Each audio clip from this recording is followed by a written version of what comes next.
আজিমুশান সিরাতুন নবী ইসলামী মহাসম্মেলনে উপস্থিত সম্মানিত সদরে ইজলাস, উপস্থিত হযরত উলামায়ে কেরাম এবং আজকের এই বিশাল জনসমুদ্রে উপস্থিত সম্মানিত সিরাতুন নবী সাল্লাল্লাহু আলাইহি ওয়াসাল্লামের সুমহান আদর্শের পতাকাবাহী আল্লাহর পয়গম্বরের পেয়ারা উম্মত, প্রাণপ্রিয় আমার এই অঞ্চলের এলাকাবাসী, সর্বস্তরের তৌহিদি জনতা, সিরাতুন নবী সাল্লাল্লাহু আলাইহি ওয়াসাল্লাম মানব জাতির জন্য আল্লাহর পক্ষ থেকে প্রেরিত প্রদত্ত উত্তম ব্যবস্থার সর্বোচ্চ মানদণ্ড। যে কোনো ক্ষেত্রে বিশ্ববাসীর জন্য নবী মুহাম্মদুর রাসূলুল্লাহ সাল্লাল্লাহু আলাইহি ওয়াসাল্লামের আদর্শের চেয়ে উত্তম কোন নমুনা এই পৃথিবীতে নেই, এবং সেটা সকল ক্ষেত্রেই। যেমনি ভাবে মানুষের ইবাদত বন্দেগী, ধর্মীয় আচার আচরণের ক্ষেত্রে আল্লাহর পয়গম্বর নবীজির জীবন আদর্শ সিরত সর্বোত্তম নমুনা, ঠিক তেমনি ভাবে পারিবারিক জীবন কার্যকলাপ পরিচালনায় আল্লাহর নবীর জীবন আদর্শ, নবীর সিরত, এটাই হলো সর্বোত্তম নমুনা এবং সর্বোত্তম মডেল। ঠিক তেমনি ভাবে ব্যবসা বাণিজ্য অর্থনীতির ক্ষেত্রেও নবী আকরাম সাল্লাল্লাহু আলাইহি ওয়াসাল্লামের সিরত হলো সর্বোত্তম নমুনা এবং মডেল। একইভাবে রাষ্ট্র এবং রাজনৈতিক ব্যবস্থা এবং বন্দোবস্তের ক্ষেত্রেও মুহাম্মদুর রাসূলুল্লাহ সাল্লাল্লাহু আলাইহি ওয়াসাল্লাম আনিত, প্রদত্ত, প্রতিষ্ঠিত, বাস্তবায়িত মডেল এবং নমুনাই হলো বিশ্ববাসীর জন্য সর্বশ্রেষ্ঠ এবং সর্বোত্তম মডেল। আমরা আল্লাহর রাসূল সাল্লাল্লাহু আলাইহি ওয়াসাল্লামের এই সিরাতকে শুধু আলোচনার মধ্যেই নয়, বরং আমরা ব্যক্তিগত জীবন থেকে জীবনের প্রতিটি ক্ষেত্রে বাস্তবায়ন করার চেষ্টা করব ইনশাআল্লাহ। আল্লাহ রাব্বুল আলামিন আমাদেরকে তৌফিক দান করুন। বর্তমানে আমরা বাংলাদেশ একটি ঐতিহাসিক সময় অতিক্রম করছি। এই জাতির কপালে, ভাগ্যে এরকম সময় শতাব্দীতে এক দুইবার আগমন করে, অতীতেও গিয়েছে, যেটাকে একটি জাতির টার্নিং পয়েন্ট বলা যেতে পারে। যে ওই সময়গুলোতে ইতিহাসের গুরুত্বপূর্ণ বাক বদলের মুহূর্তে জাতি যদি সঠিক সিদ্ধান্ত গ্রহণ করতে পারে, তাহলে সে জাতির ভবিষ্যৎ এবং তাদের আগামী প্রজন্ম কল্যাণ লাভ করে ধন্য হয়। আর ইতিহাসের বাক বদলের সময়ে জাতির কর্ণধার, জাতির নেতৃত্ব যদি সিদ্ধান্ত গ্রহণ করতে ভুল করে, তাহলে তার খেসারত শতাব্দী কাল পর্যন্ত গুনতে হয় গোটা জাতিকে। তাই আজ আমি ইতিহাসের এই ঐতিহাসিক বাক বদলের মুহূর্তে আমি আমার দৃষ্টিতে বর্তমান এই বাংলাদেশের শ্রেষ্ঠ সন্তানদেরকে লক্ষ্য করে আমি বলতে চাই, এবং অত্যন্ত আস্থার সাথে বলতে চাই, যদি আমরা এই সময়ে আমাদের সঠিক কর্মপন্থা অবলম্বন করতে সক্ষম হই, নেতৃত্বের হাল যদি আমরা শক্ত হাতে ধারণ করতে সক্ষম হই, আগামীর বাংলাদেশ হবে ইসলামের বাংলাদেশ, আগামীর বাংলাদেশ হবে সিরাতুন নবীর বাংলাদেশ, আগামীর বাংলাদেশ হবে ইনশাআল্লাহ আল্লাহর নবীর আনিত রাজনৈতিক বন্দোবস্ত খেলাফতের বাংলাদেশ। মুহতারাম হাজিরিন, এই জন্য আমাদের সামনে সিরাতুন নবীর একটা গুরুত্বপূর্ণ আদর্শ আমি আজ উপস্থিত এই অডিয়েন্স, এই জনসমুদ্রকে লক্ষ্য করে বলছি, এবং পর্যায়ক্রমে আমার গোটা জাতিকেই আমি আমার এই বার্তা ইসলামের পক্ষ থেকে, ওলামায়ে উম্মতের পক্ষ থেকে পৌঁছে দিতে চাই। নবী আকরাম সাল্লাল্লাহু আলাইহি ওয়াসাল্লামের সিরাতের একটা গুরুত্বপূর্ণ শিক্ষা, গুরুত্বপূর্ণ একটা আদর্শ আমি যেই হাদিসের অংশ বিশেষ পাঠ করেছি এই হাদিস থেকে কিছুটা বুঝে আসে এবং নবীজির নবুয়ত লাভ থেকে শুরু করে আল্লাহর পয়গম্বরের ওয়াফাতুন নবী পর্যন্ত, বেয়াসাতুন নবী থেকে ওয়াফাতুন নবী পর্যন্ত 23 বছরের এই সুদীর্ঘ জীবনে নবীজির অনুসৃত একটি গুরুত্বপূর্ণ নীতিমালা যেটা আমি আলোচনা করছি সেটা হলো এই: আল্লাহর নবী এসেছিলেন আমরা জানি এমন এক সময়ে, যেই সময়কে ইতিহাসে আইয়ামে জাহিলিয়াত বলা হয়ে থাকে, বর্বরতার যুগ বলা হয়, অন্ধকারের যুগ বলা হয়। সেই অন্ধকার যুগে আল্লাহর নবী নবুয়তের প্রদীপ জ্বাললেন। আল্লাহর পয়গম্বর আল্লাহর পক্ষ থেকে নাজিলকৃত মহাগ্রন্থ আলোকবর্তিকা আল কোরআনের আলো প্রজ্বলিত করার মধ্য দিয়ে জাহিলিয়াত এবং বর্বরতার সকল তিমির অন্ধকার তিনি দূরীভূত করলেন। গোটা বিশ্ববাসী যেই আলোয় উদ্ভাসিত হলো আল্লাহর পয়গম্বরের সিরাত এবং কোরআনের আলোতেই, সারা দুনিয়া সেই জাহিলিয়াতের অন্ধকার থেকে মুক্তি লাভ করেছিল। নবী করিম সাল্লাল্লাহু আলাইহি ওয়াসাল্লাম জাহিলিয়াতকে পরিবর্তন করেছেন, জাহিলিয়াতের সকল অন্ধকারকে দূরীভূত করেছেন, জাহিলিয়াতের সকল বর্বরতাকে আল্লাহর পয়গম্বর তিনি উৎখাত করেছেন এবং জাহিলিয়াতের যত অসভ্যতা, যত অশ্লীলতা, যত পাপাচার, যত অমানবিকতাকে নবী আকরাম সাল্লাল্লাহু আলাইহি ওয়াসাল্লাম অত্যন্ত কঠোরভাবে তিনি দমন করেছেন। এটা ছিল রাসূল সাল্লাল্লাহু আলাইহি ওয়াসাল্লামের সিরাতের অত্যন্ত গুরুত্বপূর্ণ একটা অধ্যায়। লক্ষ্য করেন এদিকে, একটা খুব গুরুত্বপূর্ণ বিষয় সিরাতের। আল্লাহর পয়গম্বর মুহাম্মদুর রাসূলুল্লাহ সাল্লাল্লাহু আলাইহি ওয়াসাল্লাম একদিকে যেমনি ভাবে জাহিলিয়াতের সকল বর্বরতা, অমানবিকতাকে অত্যন্ত কঠোর হাতে তিনি দমন করেছেন, অপরদিকে আল্লাহর নবী সেই প্রাচীন কাল থেকে চলে আসা যেই সকল ভালো নীতিগুলো ছিল, যেই সকল ভালো ভালো কর্মকাণ্ডগুলো ছিল, সেগুলোকে আল্লাহর নবী শুধুমাত্র এই কারণে যে সেটা আমার নবুয়তের পূর্ব থেকে চলে আসছে, এই কারণে আল্লাহর নবী কোনো ভালো কর্মকাণ্ডকে, কোনো ভালো আদর্শকে আল্লাহর নবী কখনোই উৎখাত করবেন তো দূরের কথা, সেটাকে অসম্মান এবং অমর্যাদা পর্যন্ত আল্লাহর নবী করেননি। তাহলে আমরা দেখতে পাই নবীজির সিরাতের গুরুত্বপূর্ণ একটা অধ্যায় হলো যে আল্লাহর নবী প্রাচীন কাল থেকে চলে আসা প্রতিটি ভালো আদর্শকে তিনি শক্তিশালীভাবে সমাজে প্রতিষ্ঠিত করেছেন, কিন্তু প্রাচীন কালের প্রতিটি অসভ্যতা, বর্বরতা এবং অমানবিকতাকে আল্লাহর নবী নিজে তার সকল শক্তি দিয়ে তিনি উৎখাত করেছেন। আমি দৃষ্টান্ত হিসেবে এক দুটি কথা বলতে পারি। নবী আকরাম সাল্লাল্লাহু আলাইহি ওয়াসাল্লাম তিনি নবুয়ত লাভ করার আগে থেকে পবিত্র মক্কা নগরীতে বাইতুল্লাহর তাওয়াফের কার্যক্রম চলতো। আল্লাহর ঘরের তাওয়াফ করা উত্তম আদর্শ ছিল। আল্লাহর পয়গম্বর নবুয়ত লাভ করার আগে থেকেই মানুষ বাইতুল্লাহ শরীফে আগমনকারী হাজীদেরকে নানাভাবে আপ্যায়ন করাটাকে নিজেদের জন্য গৌরবের মনে করত। আল্লাহর নবী এটাকে আরো বেশি উৎসাহিত করেছেন। জমজমের পানি পান করানোর মধ্য দিয়ে হাজী সাহেবানদের তৃষ্ণা নিবারণ করা, এটা একটা মানবিক কাজ ছিল। আল্লাহর নবী জমজমের পানি পান করানোর এই গৌরবোজ্জ্বল অধ্যায়কে এতটুকু ম্লান হতে দেননি, বরং তিনি জমজমের পানি পান করানোর এই গৌরবময় কার্যক্রমকে আরো বেশি ঊর্ধ্বে তুলে ধরেছেন। বাইতুল্লাহর চাবি বহন করা, বাইতুল্লাহর দরজার চাবি বহন করাটা সম্মানজনক একটা বিষয় বলে জাহিলিয়াতের যুগ থেকেই পরিচিত ছিল। আল্লাহর নবী জাহিলিয়াতের সেই চলে আসা সময় থেকে চলে আসা বাইতুল্লাহর ঘরের দরজার চাবি বহন করার এই মর্যাদাকে তিনি এতটুকু পর্যন্ত তিনি গুরুত্বহীন করেননি, বরং আল্লাহর নবী মক্কা বিজয়ের পরে উসমান ইবনে আবি তালহার হাতে এই চাবি দিয়ে, তার হাতে বাইতুল্লাহর চাবি উত্তোলন করে দিয়ে, তুলে দিয়ে নবী বলেছিলেন, খালিদাতান তালিদাতান লা ইয়ানজিউহা মিনকুম ইল্লা যালিমুন।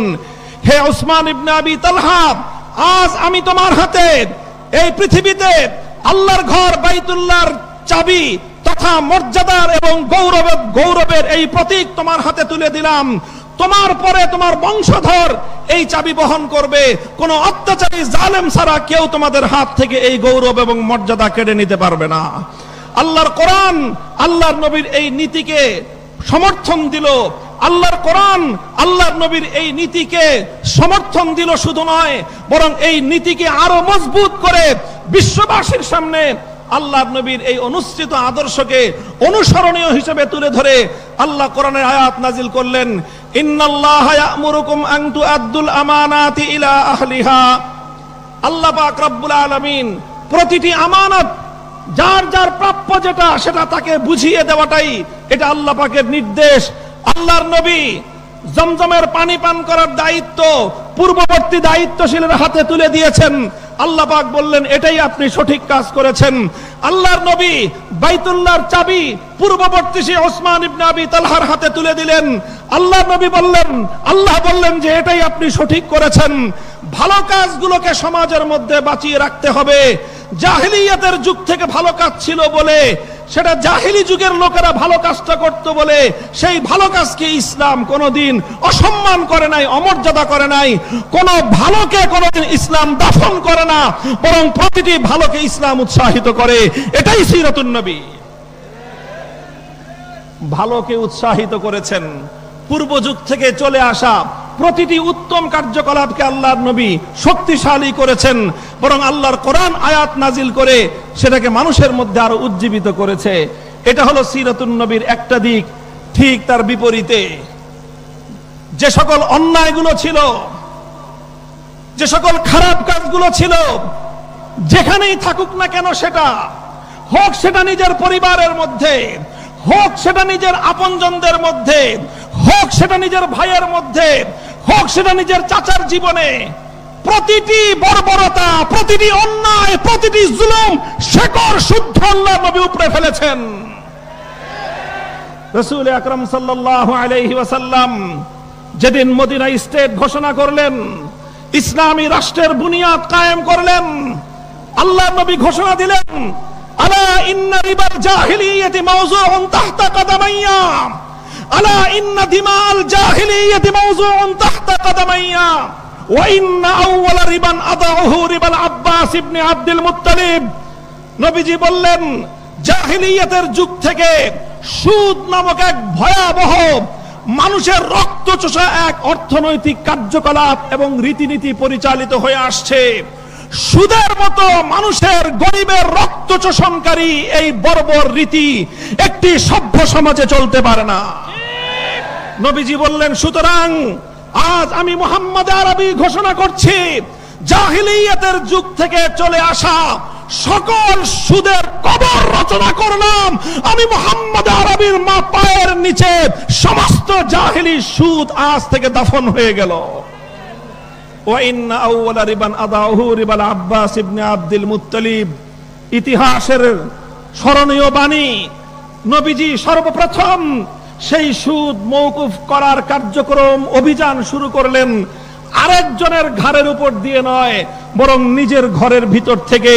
নবীজি বললেন, আমার আপন চাচা আব্বাস বিন আব্দুল মুত্তালিব, যিনি আরবের অন্যতম বড় ব্যবসায়ী ছিলেন সুদের ভিত্তিতে, মানুষের কাছে বিপুল পরিমাণ অর্থ তার পাওনা ছিল, লগ্নি করা ছিল সুদের ভিত্তিতে, বিপুল পরিমাণ সুদ তিনি মানুষের কাছে পেতেন।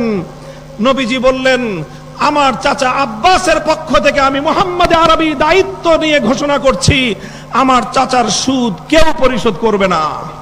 শুধুমাত্র আমার চাচাকে মূলধন ফেরত দেবে, আর 1 টাকাও সুদ কেউ আমার চাচাকে দেবে না। এভাবেই সকল সুদকে আমি মওকুফ ঘোষণা করলাম। পূর্বকাল থেকে চলে আসা প্রতিটি বর্বর নীতি, প্রতিটি অসভ্য নীতি, প্রতিটি অমানবিক নীতি নবী আকরাম সাল্লাল্লাহু আলাইহি ওয়াসাল্লাম এভাবেই নির্মূল করেছেন। মুহতারাম হাজিরিন, তাহলে পূর্বের যুগ থেকে চলে আসা ভালো কাজগুলো সামনের দিনে অব্যাহত থাকবে। পূর্বের সময় থেকে চলে আসা ভালো আদর্শগুলো সমাজের মধ্যে উজ্জীবিত থাকবে, আরো বেশি উজ্জীবিত করা হবে, আরো বেশি উৎসাহিত করা হবে। কথা বলেন ঠিক কিনা? কিন্তু শুধু চলে আসছে বাপদাদার যুগ থেকে, পূর্বপুরুষদের যুগ থেকে চলে আসছে এই অজুহাতে কোন অসভ্যতা, কোন অবর্বরতা, কোন অমানবিকতাকে মুসলিম সমাজ, মুহাম্মদুর রাসূলুল্লাহ সাল্লাল্লাহু আলাইহি ওয়াসাল্লামের অনুসারী সমাজ তারা এক মুহূর্তের জন্য বরদাস্ত করতে পারে না। আমি সিরাতুন নবীর এই মৌলিক দর্শনটি আপনাদের সামনে তুলে ধরলাম। আমি আশা করি আপনারা এই বিষয়টি হৃদয়ঙ্গম করবেন এবং এই বিষয়ে আপনারা যদি অধিকতর পড়াশোনা করেন দীর্ঘ তালিকা পাবেন যে আল্লাহর নবী জাহেলিয়াতের যুগের কি কি কুপ্রথা তিনি শক্ত হাতে দমন করেছেন, আবার পূর্বের যুগ থেকে চলে আসা ভালো রীতিনীতিগুলোকে তিনি কিভাবে প্রমোট করেছেন, কিভাবে তিনি সেগুলোকে সমর্থন দিয়েছেন, শক্তি জুগিয়েছেন। আপনারা তার সুদীর্ঘ তালিকা পেয়ে যাবেন। আমি শুধুমাত্র দৃষ্টান্ত হিসেবে দুটি দৃষ্টান্ত উপস্থাপন করলাম এই কথা বোঝাবার জন্য যে আজ আমরা বাংলাদেশে ওই রকম ইতিহাসের এক বাক বদলের মুহূর্তে আমরা অবস্থান করছি। আমাদেরও নীতি হবে সেটাই। সিরাতুন নবীর মঞ্চ থেকে বলতে চাই, আল্লাহর পয়গম্বরের আদর্শ থেকে, সিরাতুন নবী থেকে আমরাও এটাই ধারণ করব। 24 জুলাই এবং আগস্ট বিপ্লবের মধ্য দিয়ে যে নতুন বাংলাদেশের যাত্রা শুরু হয়েছে, সেই বাংলাদেশে পূর্বের সময় থেকে চলে আসা প্রতিটি কল্যাণ, প্রতিটি ভালো এবং প্রতিটি উত্তম আদর্শকে আরো বেশি লালন করা হবে, উজ্জীবিত করা হবে।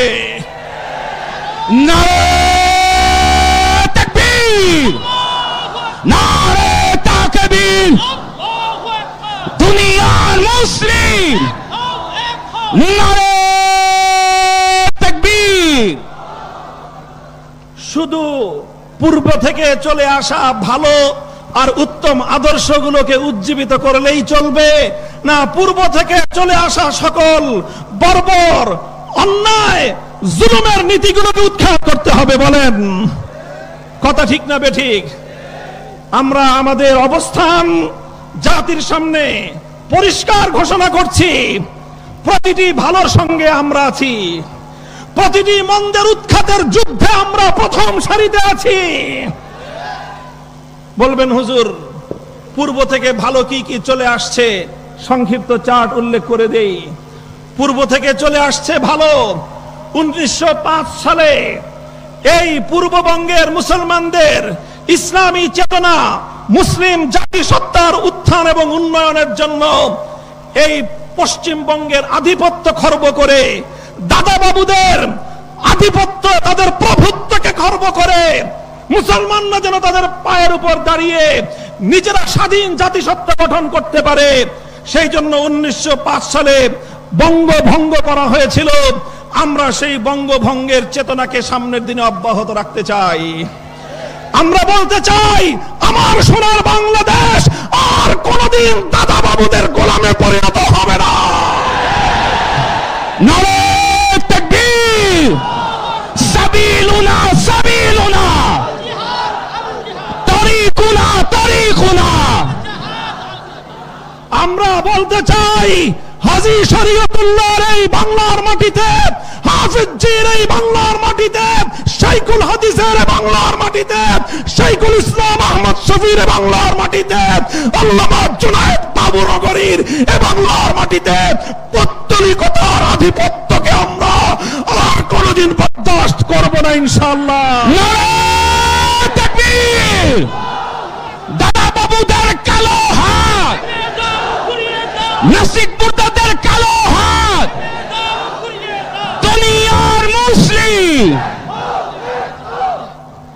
এটা হলো 1905 সালে যে কল্যাণের ধারার সূচনা হয়েছিল।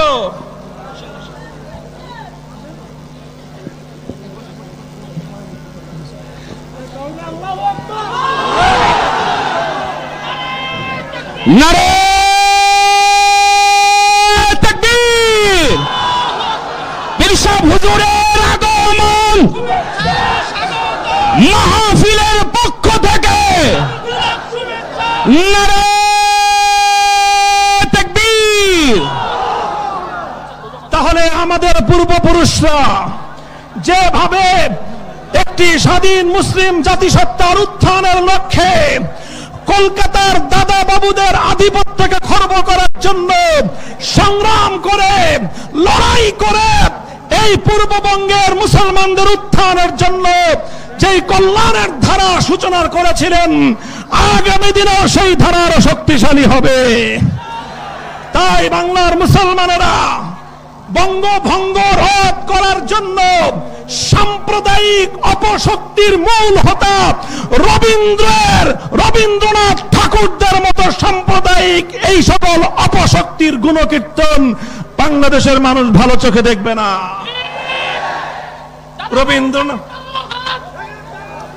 রবীন্দ্রনাথ ঠাকুর সাহিত্যিক মানুষ, তার সাহিত্য পড়বেন, কবি মানুষ, তার কাব্যের অনুসরণ করবেন, কিন্তু তার বস্তা পচা সাম্প্রদায়িক মুসলিম বিদ্বেষী সেই দাদা বাবুদের খবরদারি এবং আধিপত্যের চেতনাকে যদি বাংলার মাটিতে আমদানি করার, আবার নতুন করে পুনর্জীবিত করবার পায়তারা করা হয়, একসঙ্গে বুকের রক্ত দিয়ে প্রতিহত করতে হবে।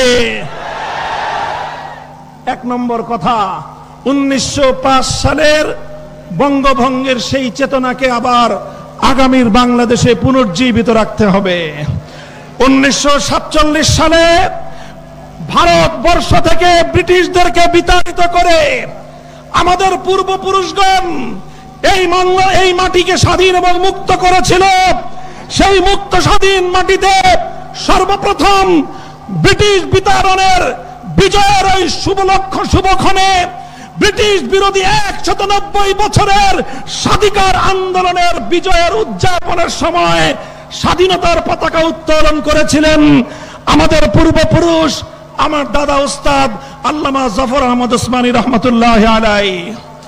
কাজী আলেম সমাজ যেভাবে 190 বছর পর্যন্ত ব্রিটিশের বিরুদ্ধে, আধিপত্যবাদী শক্তির বিরুদ্ধে লড়াই করে যেই জাতিসত্তা গঠন করে দিয়ে গিয়েছেন, যে আমানত আমাদের কাছে রেখে গিয়েছেন পূর্বপুরুষদের পক্ষ থেকে প্রদত্ত, সেই আমানতকে রক্ষা করার জন্য জান কোরবান করতে হবে, জানের বাজি লাগাতে হবে।